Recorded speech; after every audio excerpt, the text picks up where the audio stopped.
Bonjour et bienvenue sur Radio Allemand, ta chaîne pour apprendre l'allemand avec méthode, clarté et confiance. Aujourd'hui, j'aimerais partager avec toi les 4 habitudes qui m'ont aidé à maîtriser l'allemand. La première habitude, c'est l'immersion. L'immersion, je veux dire par là l'écoute, c'est-à-dire que tu écoutes de l'allemand le plus souvent possible. Je pense que tu es dans une école de langue et donc je te conseille de rechercher la compagnie des gens qui parlent allemand ou des gens qui, comme toi, veulent aussi parler allemand et donc vont parler allemand avec toi. Je ne te dis pas là de laisser tomber tes amis francophones, mais de rechercher vraiment la compagnie des gens qui sont dans le même cas que toi et qui veulent aussi apprendre l'allemand. Si tu n'es pas dans une école de langue ou bien si tu n'as pas la possibilité d'être dans une école allemande où tu entends de l'allemand à longueur de journée, je te propose d'écouter de l'allemand le plus souvent possible. Regarde la télévision en allemand, oui, regarde des films en allemand, mets des sous-titres en allemand et pas en français. Même si au début c'est très difficile, fais cela pour rester dans la langue. Quand j'ai appris l'allemand, il n'y avait pas YouTube, il n'y avait pas les réseaux sociaux, donc c'était dans les années 90 et Internet était encore assez balbutiement, pour ainsi dire. Et donc, ce que j'avais pour écouter de l'allemand quand je sortais de l'école, c'était la télévision, la radio allemande. Donc, tu as toutes ces possibilités aujourd'hui, oui. Tu as des chaînes YouTube, tu as Instagram, donc expose-toi à l'allemand, écoute de l'allemand plusieurs fois par jour. En fait, je dirais écoute de l'allemand 3 à 4 heures par jour. Oui. Tu n'es pas obligé de faire ça de manière active, vraiment de regarder la télé toute la journée. Ce n'est pas possible non plus. Mais quand tu vas à tes occupations quotidiennes, disons que tu cuisines, tu écoutes de l'allemand, tu fais du ménage, tu écoutes de l'allemand, tu attends à l'arrêt du bus, tu écoutes de l'allemand, tu attends ton train, tu écoutes de l'allemand, tu attends ton métro, tu écoutes de l'allemand, tu nettoies la salle de bain, tu écoutes de l'allemand. Tu peux faire ça aussi maintenant que tu es dans la queue d'un supermarché, par exemple quand tu es chez Aldi ou bien chez Lidl en train de faire tes courses, tu peux écouter aussi de l'allemand. Je crois que tu as compris ce que je veux dire par là, c'est que tu dois écouter de l'allemand le plus souvent possible, tout le temps, toute ta journée pour vraiment t'imprégner des sons allemands, du rythme, de l'intonation de cette langue. Alors j'ai fait quelques recherches et j'ai trouvé quelque chose pour toi si tu veux regarder quelque chose sur YouTube. C'est la chaîne DW Deutsch et c'est une chaîne sur laquelle il y a des vidéos sur la culture allemande, sur l'actualité allemande, sur les problèmes de société en Allemagne. Donc il y a des vidéos courtes et des vidéos longues. Alors privilégie les vidéos courtes. Je trouve que dans ces vidéos, il ne parle pas trop vite. C'est assez facile à suivre. Dernièrement, j'ai regardé un reportage sur une entreprise qui recrute des chauffeurs de camions en Afrique de l'Ouest. J'ai trouvé ça très intéressant. Donc, tu ne vas pas forcément t'en rendre compte, mais ton cerveau absorbera plusieurs mots et expressions qui vont te servir quand tu te mettras à parler. Ce qui nous amène à la deuxième habitude et c'est le fait de parler. En fait, je suis prof de formation et je dis souvent à mes élèves, parlez, parlez, parlez. Dès que vous en avez l'occasion, parlez. Et n'attends pas d'être parfait pour parler. Oui, essaye de toujours engager la conversation avec des germanophones ou avec des gens qui sont exactement comme toi et qui veulent parler allemand. Tu sais, quand je suis venue en Allemagne au début, à l'école, je ne parlais pas un mot de l'allemand. Au Togo, je suis originaire du Togo, donc au Togo, je n'avais jamais appris l'allemand auparavant.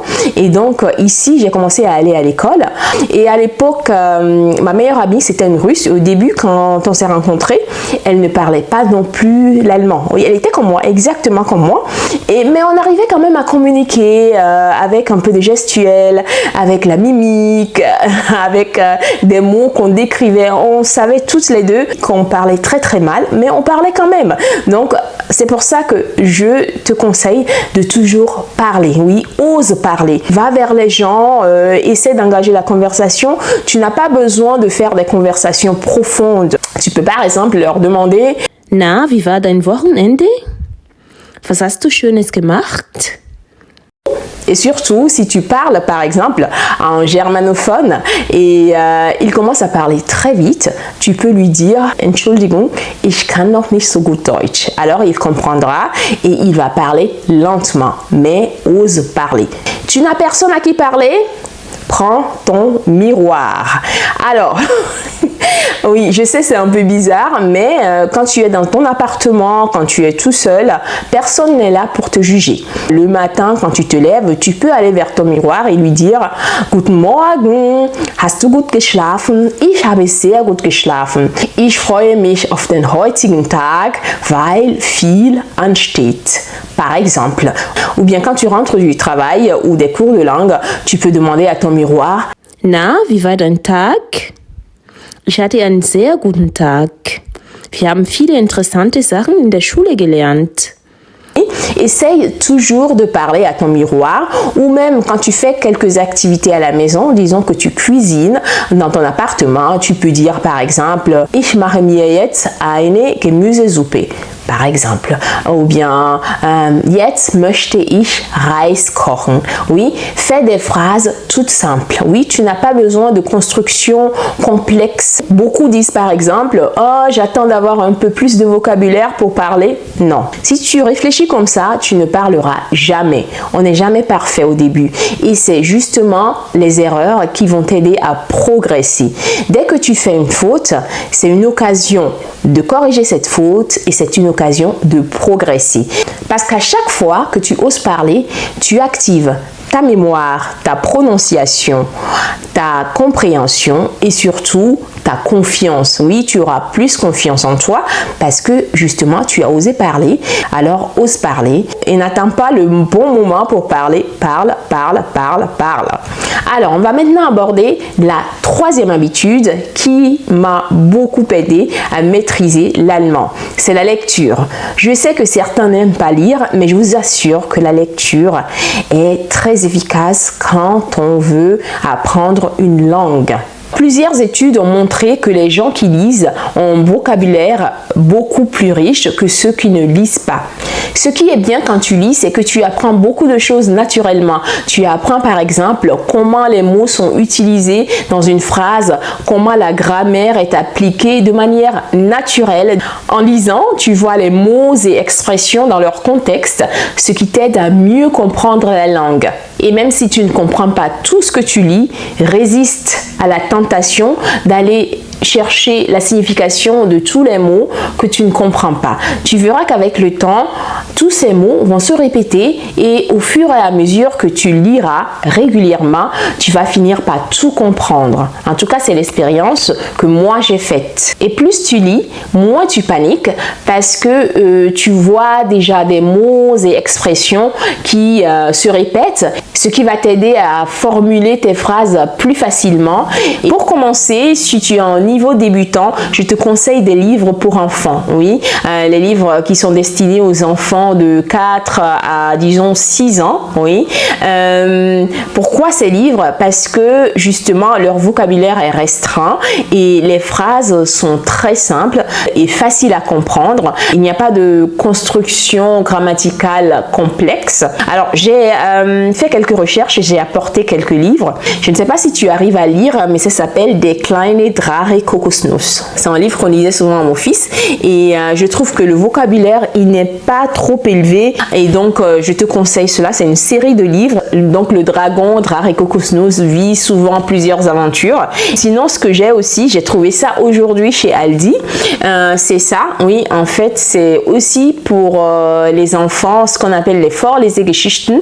Ce sont des histoires qu'on lit aux enfants avant qu'ils ne s'endorment, oui, quand ils vont se coucher.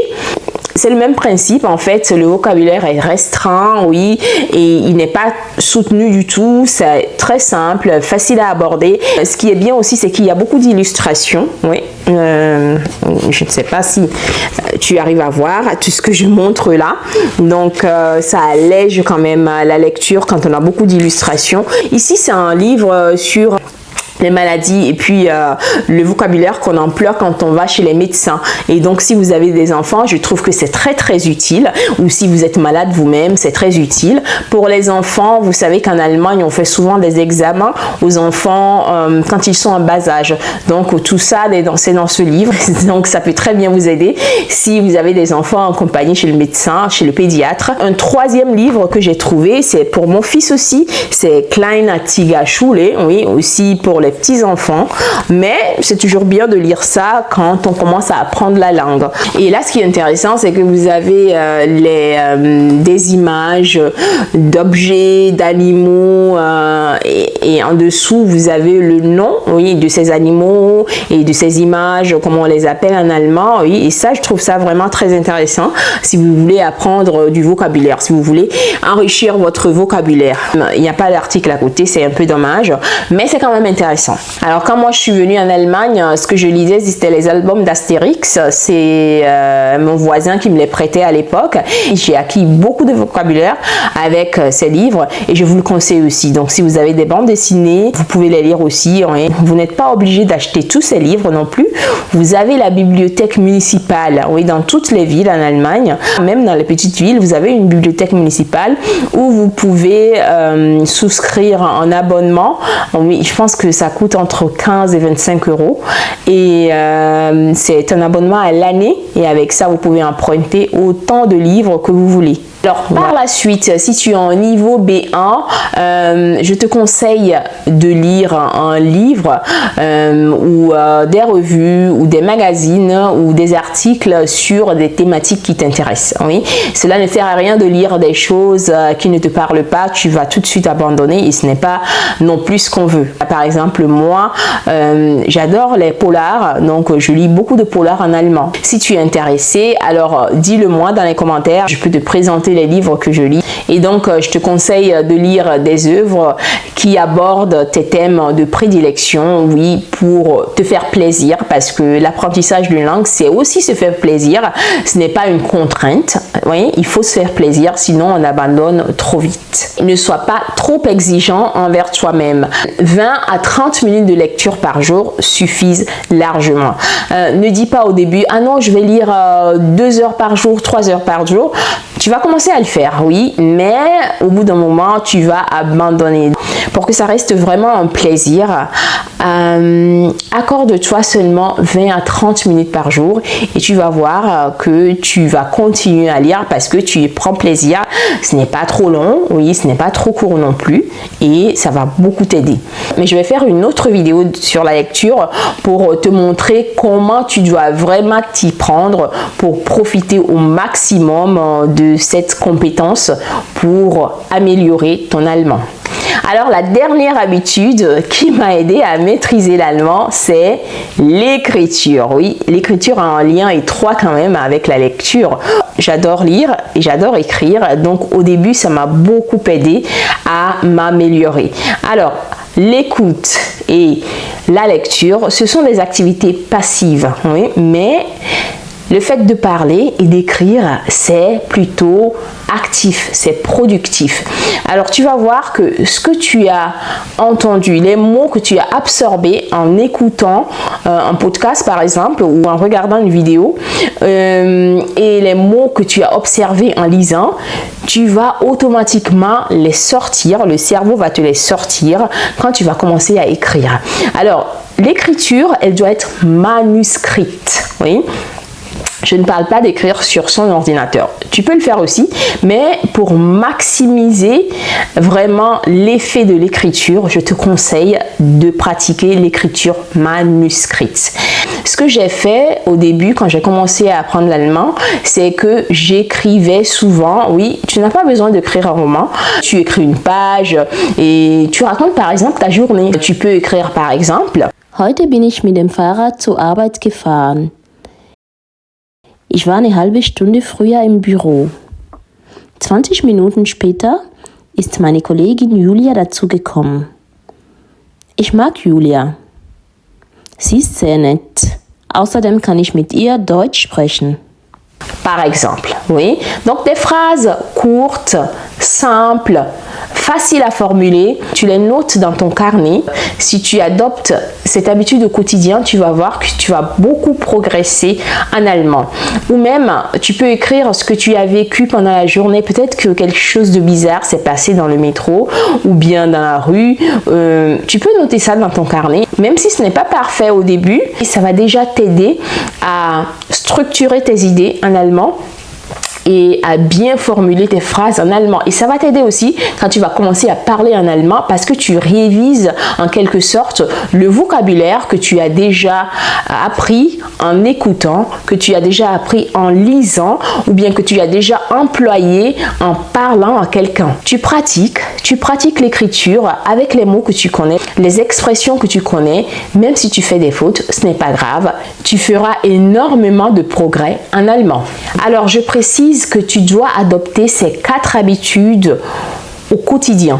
Tu dois écouter de l'allemand, parler, lire et écrire en allemand chaque jour. Cela ne sert à rien d'observer ces habitudes pendant une semaine et l'autre semaine, tu abandonnes. Non. Oui, c'est la régularité qui va t'aider à atteindre tes objectifs en allemand. Il faut t'imposer cette discipline de t'adonner vraiment à ces 4 habitudes chaque jour, chaque semaine. Et c'est ainsi que tu obtiendras des résultats extraordinaires dans l'apprentissage de l'allemand. Donc voilà, ce sont ces 4 habitudes qui m'ont aidé à maîtriser l'allemand. Dann sage ich bis bald für ein neues Video. Tschüss!